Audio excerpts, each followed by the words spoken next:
Bitch ass nigga. Lights on, restart the song. And out comes this fucking ponytail. Access my phone. Let's roll. Here we go. If you feel air conditioning, you're supposed to. I'm defogging the window. Yeah. So I can see. It's getting chilly in here, baby. I have to drive very carefully because I'm struggling to see through the windscreen. I've got a camera on and I'm on the brink of a mental breakdown. Not so much anymore, no. And the cure for that is very much aside from you. Hey, that's right, baby. Guardians of the Galaxy 2. That was a good time. Yeah, it was. It was fucking good. Yeah, I was worried at first because, like, first 30 minutes or so in the film, aside from me drifting off again, for fuck's sake. You gotta remember to have a pair of scissors to cut your hair when you fall asleep. I told you I had a knife in my bag. You should have just stabbed me to wake me up. There's a difference between like stabbing someone and then like cutting their hair. Well, I'd rather you stab me than cut my hair, alright? Yeah, fair enough. Doctor! I can't sing for shit, but fuck, I love this song. This is the band Guillotine. Sponsored video. This song is going to be in the trailer for Battle for Salem Hill. Nice. Yes, fucking Guardians of the Galaxy. So yeah, like first 30 minutes, I'm like, oh, the jokes just weren't really landing for me because they felt kind of recycled. Yeah. Had the same tune as the first film. I kind of thought the comedy in the first film was like hit and miss, more hit. I thought for the start of the film there was more miss. Yeah. And then it started getting like really dramatic and stuff, and I was like, oh man, cheap sentimentality and stuff. By the end of it, I was struggling to hold back the tears. Yeah, for real. I thought it was going to be like basic sentimentality, but it really hit hard by the end. I really admire the fact that they went that angle in the film. They really got the heart of it. That was beautiful. Yeah. One of the big like emotional plot points, you sort of could see it coming from like, not a mile away, but I could see it coming. And he was like talking about how he could like, I'm like, bro, that fucker feels good to be a gangster. Oh yeah, like you just knew when he was speaking that way that eventually it was going to lead to... It had a bit of a cliche path in a sense. Definitely. But it was how it got there that it did really well. Yeah, Baby Groot was fucking so cute, man. Like, I know he's like CGI and everything, but fucking Vin Diesel voice acts the fuck out of Baby Groot. Oh yeah, like it's not just him, obviously there's effects and stuff. Yeah. He was great as Groot, seriously. Oh, yeah. Standout cast member though, Sylvester Stallone. Dude, Fuck. he had a minor role in it. Yep. But he did it very well. That is some of the most crisp dialogue he's delivered, aside from, oh no, I guess he was a little rusty in Creed, but he's supposed to be because it's Rocky. That's some of the most crisp dialogue he's delivered in so long. It was flawless. Like, because Sylvester Stallone is my hero. Yeah. But even I know his limitations. But I was sitting there watching, and I was like, he's actually acting with such precision. Fucking mastermind. And that ending, I ran into my friend Cameron outside the cinema. He said, pretty sure that those characters, when they banded together at the end, they were the original Guardians from the comics. Okay. So, you can say what you want. They're the Guardians, or in our case, they're the Space Expendables, which I'm so happy with. Yeah, it's perfect. Like, even just him like racking the gun, it is perfect. Seriously. One thing about it, if by some chance you're the mother who fucking booked that fucking birthday group for the fucking 1 o'clock session, oh my eat God. a fucking dick. Like, why would you book a big group for a cinema that small? Honestly, like, the 4 of us were gonna go to the 1 o'clock session. There was a line out the door for the fucking movie anyway, and then we were like the next people to buy tickets, and it was sold out. So like, why the fuck would you do that? Disgraceful. Mother or parent, eat a fucking dick, you twat. Yeah, if we ever find you, his cousins are coming after you. Yeah, full fucking jihad. Not really Azio, but still. Check that sign out, exposure at the junction. I get arrested for that. They advertise exposure at the junction, they get an auction. I do exposure in the junction, I get arrested for 5 days. It's fucking hypocritical. The world is out against white males. Yeah, make patriarchy great again. I'll just do the 3-point conversion. I mean the 3-point turn. What is that from Dodgeball? The 2-1 switcheroo? Sure. When there's like 2 players on one side and 1 player, then the 1 player catches it and he gets a player in and the player goes out. That's right, yeah. I think I was thinking more sort of The Simpsons, you know. I'm looking for Evergreen Terrace. All I'm seeing is 2-point Conversion Avenue and off-season knee surgery boulevard. Yeah, or something like that. Anyway, Guardians 2, it was good. It was worth the fucking 2.5 hour wait. What I was really happy with was there was swearing in it and there was serious drama, but it was still fun. It's almost as if they took the same kind of angle as Civil War. They didn't make it as political or as dark. It was a lot lighter, but it still had some of those good elements. Yeah. Visual effects, the action, all those cameos, man. And they didn't distract from anything. Those cameos were just awesome. Yeah, the Ravager captains. Yes. Yes, fantastic. Seriously. I just wish we didn't have to pay ANZAC Day prices. Fuck. Yes. You know, everyone's like, lest we forget. Lest we forget the time they charged us full price because it's not a fucking public holiday. Yeah. Lido Cinemas, Lido, whatever your fucking name is. If you're watching this somehow, don't charge full price on a public holiday. And Veggie on Board, don't do that either. You promised lunch deals between 12 and 2 and you did not deliver because it was a public holiday. You're bound to get more people because it's a public holiday, so you could still charge half price $7 tickets before 4 p.m. and still get your money because people don't have uni, people don't have work, people don't have school, so you're still gonna get the fucking money. I think what they did was a very clever marketing trick because they charge full price today when no one goes, so people go to the cinema, and it's the day they launch Guardians of the Galaxy 2. So from a businessman's perspective, I can respect that. From a cheap-ass man's perspective, you fucking stab me right there, Leto. Yeah, stingy-ass motherfucker perspective. Fuck your ass, boy. I will admit, like, Leto have been good, though, with their discount tickets. Fantastic, yeah. They've only ever fucked me over twice. This time and the time that me and Wilson went to see Terminator Genesis and ended up seeing Ruben Guthrie instead because suddenly that movie wasn't showing anymore. Ruben Guthrie. It was this Australian film that was nominated for like several awards, and it was the absolute worst piece of shit I saw all year. Right. It was like, you know how like VCA students have student films? Yeah. Imagine if a film was made by a VCA student's abortion. You have Ruben Guthrie. Jesus. Okay. Yeah. I should have put that in the review. That would have been a very accurate portrayal. I'm actually so happy that's on camera, me saying that. Yeah, Ruben Guthrie was the worst piece of shit I saw all year. Incidentally, Terminator Genesis was the worst in the series and like a fucking abhorrent movie. But Schwarzenegger over no-name Australian actors any day. Plus like Amelia Clarke. No. Wasn't that Genesis? No, it is. It's just she wasn't a benefit of it whatsoever. She was one of the biggest downfalls. Yeah, but still. Yeah. Swing. No, it's swing. Swing. You have to edit Sam Joe over me then. Oh yeah, of course. I love that you're so familiar with Sam Joe's stock footage. I swear to God, that's just gonna like follow me to the end of the earth. He's the funniest dude though. Sam Joe's a fucking legend. I swear, when I'm making feature films, he'll just get cameos in all the films. Like, at least like 10 cutaways as Sam Joe. I swear to God, he'll be like the Stan Lee in my films. He'll play the same character in every film, and he'll just say a random line, which will become a meme each in itself. Yeah. Like he has already now. I'm not just gonna do that purely for comical sake. He's genuinely a really talented actor. Oh, he's great. And he's fucking hilarious. Yeah. Like, I reckon you should check out Marvelous. I think you'd really like it because it was hilarious. Okay. Mainly because he wrote all the jokes. He didn't really get credited to that because behind the scenes was abhorrent based on everything I heard from literally everyone. But he wrote pretty much all the jokes and he was hilarious as Wolverine. Okay, cool. See if you can decipher what he says right here. Just the first 3 words. Any idea? Run, suck, cock. Oh my God, I've got to link that to the boys at Guillotine and let them know that's what their audience are hearing. No, it's Rats of Tobruk. Okay, I'm familiar with that. I wasn't familiar with it until this afternoon. The Australian Army in Tobruk. Yeah. They're called the Rats of Tobruk. Fun fact, near my primary school in Albert Park, there's Tobruk House, which is like a little museum / like club for the veterans of Tobruk. Ah, cool. And we went there one time. Well, yeah, this song's all about the Rats of Tobruk leading the fight. Okay, so this is an Australian band? Yeah, I'm mates with these guys. Okay. One of them, his name's Gab. He's pretty much like the version of me that went out and actually became a metal musician. Okay. Rather than doing hip-hop. Right. The band is awesome. They just released an EP. Being the fucking troopers that they are, they gave me a free EP and full rights to use all their music. Oh, nice. I mean, on this EP, of course. I don't know anything else. I can't stop listening to it. It's just 4 songs that again and again and again. No, sick. Have I visited your house even once this year? I don't think so. No, I'm out of Parkdale all the fucking time and I don't. You heard it here, folks. Harry J. Walls is shit friend. Traitor! You want to know a really interesting story? Yeah. The last time you were in a vlog, that was the night we went to see Rogue One. Correct. I made the biggest fucking mistake of texting my friend Steph, not Blue Steph, but another Steph. Yeah. And accidentally spoiling that Princess Leia cameoed in the film. Spoilers.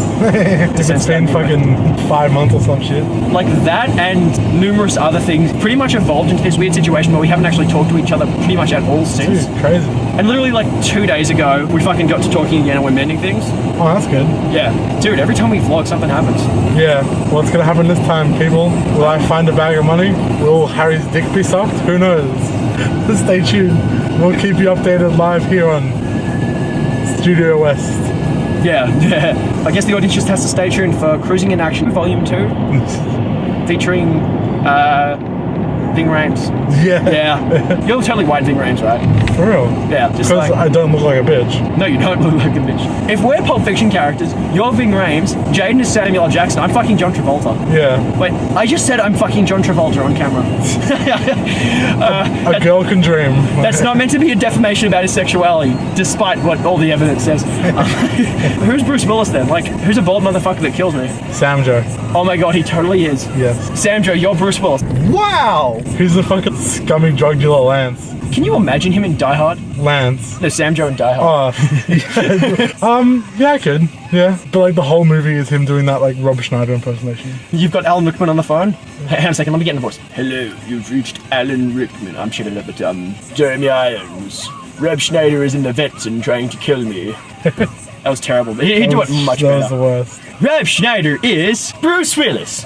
Rated PG-13. Remember when he had a career, Rob Schneider? Yeah. Me neither. He had a good gig being in all those Adam Sandler films. So, dude, check out that number plate. Annie's okay. Are you okay, Annie? And Star Wars, of course. I bet that driver does not like sand. Hey, driver in front of us. Try spinning. That's a good trick. Oh, man. Now this is pod racing. If that's Anakin, I guarantee ya, this driver goes out on a fucking hit and run rampage and the cop's like, admit it, you killed them. Yeah, I killed them. And not just the men, but the women and the children. They're animals, and I slaughtered them like animals. I hate them. I'm sorry, but you also killed Padme. No! I felt her! She was still alive! I remember when I was, I think, 10, and I had a pirated copy of Return of the Jedi from Thailand. Does that mean it's like the same movie, but they're all wearing pirate hats? Kind of. Pirate copy. Oh, man. Well, it was from Thailand, so I bought it from a Muay Thai boxer. So I bought it from a Thai fighter. We'll have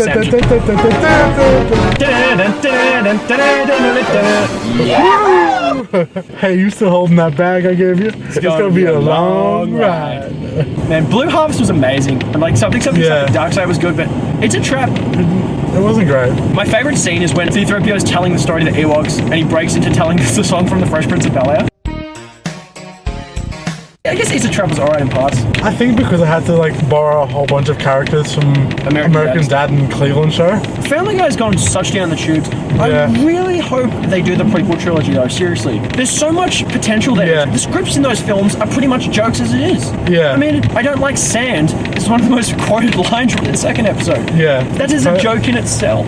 Like, Seth MacFarlane and the writers and stuff, they'd have to do minimal work to do it Family Guy style. And they already do minimal work writing jokes now, so... I'm so glad I got that 10-season box set when I did. Shout out to whoever ran that competition, man. Like, fucking A, man. I think it's around, like, season 8 it starts going downhill, but it's still funny. Yeah. The problem was they started all these anthology episodes where suddenly Peter Griffin is actually playing, you know, the guy who discovered Quahog, or it's some other anthology story. Yeah, it's just shit.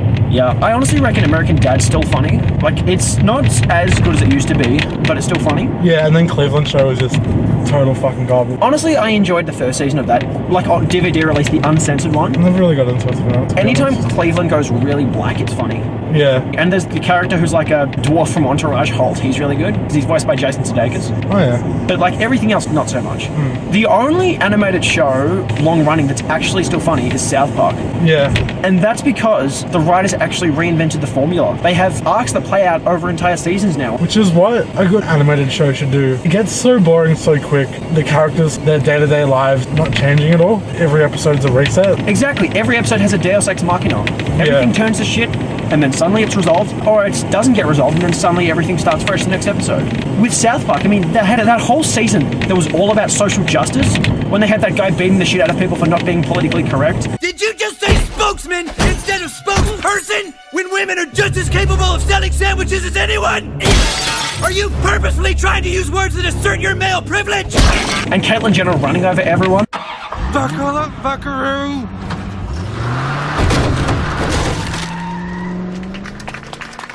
South Park found a way to reimagine themselves, and it's so good. Yeah. South Park, they barely write their stuff as it is because it's all based on the world fucking up around them. The material writes itself. Yeah. Family Guy just relied too much on cutaway gags now, and they've changed the characters too much. Brian's a dumbass, Quagmire's a dickhead, and Stewie's not evil anymore. I used to love supervillain Stewie. Yeah. They joked about his sexuality, but now they've just made it so blatant, and they haven't found the way to make it funny. Yeah. Some of the stuff they've done already, like the fucking traveling back to World War II Europe, and like Stewie trying to find that fucking cartoon show, the Animal Farm one. Yeah. Those episodes were so good. They're not gonna do like a fucking rehash that, like they travel back in time to like, you know, fucking the Civil War or whatever. It's just gonna be the same shit. It's like different setting. Yeah. The last good episode they did was the one where Brian died, because it was so emotionally powerful. Of course they brought him back straight away. Like, we knew they were gonna do that, but for the duration of maybe a few days, I honestly didn't think they would. And that episode was like really hard-hitting. The last time I laughed at any Family Guy joke they've written, they're in an Apple store. Mayor Adam West walks up to the counter and goes, "Pardon me, sir, but when I bought this laptop the other day, when I got home I realized the Apple had already had a bite taken out of it." And I just pissed myself, because Adam West is still good. Yeah. Like no one else, but Adam West is, yeah. Really miss my nigga. Jason just tagged this. Really miss my nigga. For the camera. Dude, should we use that word now instead of killer?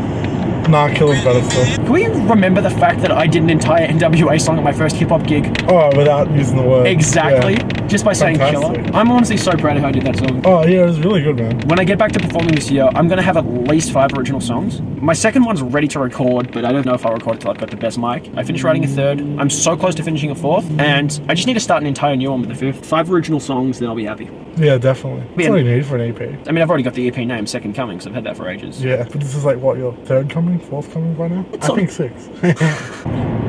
Yeah, I heard Phrasing. it Phrasing! Phrasing. too. I actually don't even say that's what she said anymore. I always say Yes, phrasing. yeah. Just because it's so much easier. Yeah, it's like how we used to do 2 fingers above the eyebrows when anyone would say once, but now we just do the one. Yeah, all one time. Yeah, you and I have conditioned ourselves to always say one time now. Yeah. It's so good.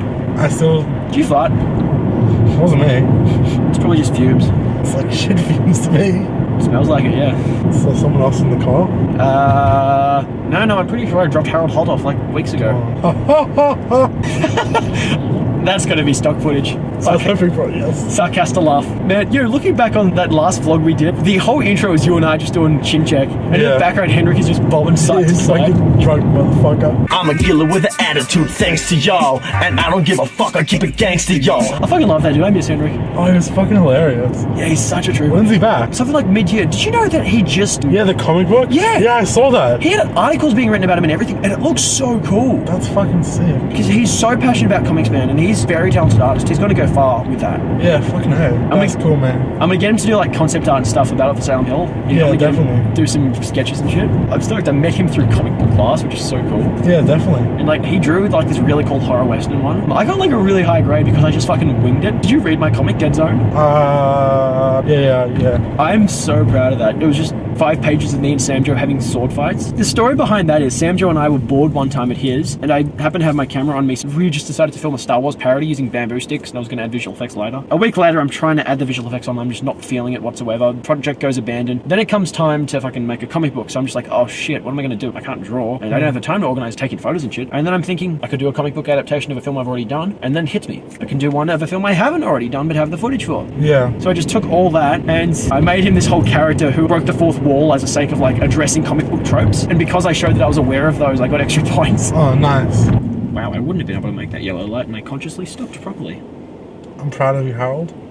That is a good driver. That Chappelle Show skit, terrorists won't take black people hostage because they have no bargaining chip. We have to talk to the hostage. Puts the black guy on the phone. We is okay. We is scared. Dave Chappelle's so funny. I watched one of his Netflix stand-up specials the other day. That was good. He's been out of the game so long. There's still elements there. Yeah, there's some really good parts of it, but like Chappelle's Show, those specials that are on YouTube, they're fucking consistently fucking funny as hell. The new stand-up I saw, it wasn't as funny, but it was still poignant. Like, it was really intelligent. Oh, absolutely. Like, when he spoke about Bill Cosby, he was treading really lightly, but he spoke about how hard that was for him to acknowledge. As a black man that grew up watching Bill Cosby Exactly. in his childhood, yeah. And how even he was struggling to believe Bill Cosby could rape that many people. Like, when 34 people accused him of rape, he's like, man, but he only raped like 10 of them. Which is not okay. Not in the slightest. So No. like when you've grown up with an idol like that, it's hard to sort of admit that it's happened. Yeah, I struggle to believe it too, because I was a fan of Bill Cosby. Even all those rapes, I still struggle to believe it. I'm like, there should at least be some evidence. And when evidence came out that he did in fact put drugs in their drink, but he was just like, no, they consented to that, I was like, no, there's no fucking way I'll believe that. I mean, it's difficult enough believing he didn't rape 34 people. And now it's like 54? Yeah. Yeah, no. Bill Cosby is scum of the earth. And not in a good way, like Rob Zombie's scum of the earth, but more like, who's a bad African American who betrayed everyone? More like Finn in Star Wars The Force Awakens scum of the earth. Traitor! Yeah, exactly. Traitor!